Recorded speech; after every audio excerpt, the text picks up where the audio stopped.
महाविकास आघाडी स्थापन झाली. त्याच्यामध्ये 3 पक्ष प्रामुख्याने होते. शिवसेना, माननीय शरद पवार यांच्या नेतृत्वाखालील राष्ट्रवादी काँग्रेस पक्ष आणि काँग्रेस पक्ष. ही महाराष्ट्र विधानसभेसाठी निर्माण झालेली एक आघाडी होती. आम्ही निवडणुका लढलो. आजही महाविकास आघाडी आहे. आम्ही महाविकास आघाडीतून या कोणी बाहेर पडलेलं नाही. आम्ही महाविकास आघाडीचे घटक आहोत. आजही महाविकास आघाडी संदर्भातले निर्णय एकत्रित घेतले जातात. आता विषय राहतो महानगरपालिकांचा, जिल्हा परिषदांचा, ज्याला तुम्ही स्थानिक स्वराज्य संस्था म्हणता.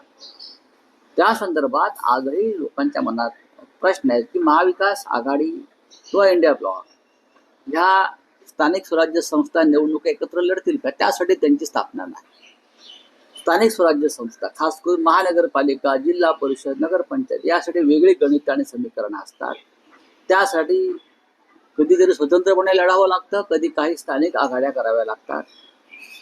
मला जेव्हा प्रश्न विचारला तेव्हा मी इतकं सांगितलं की आमच्या सगळ्यांवर दबाव असा आहे जनतेचा, जो आपण 5 तारखेला पाहिला असेल की मुंबई महानगरपालिकांसह महाराष्ट्रातल्या महानगरपालिकामध्ये शिवसेना आणि मनसे, खास करून माननीय उद्धव ठाकरे आणि राज ठाकरे यांनी एकत्र येऊन निवडणुका लढाव्यात, हा लोकांचा दबाव आहे.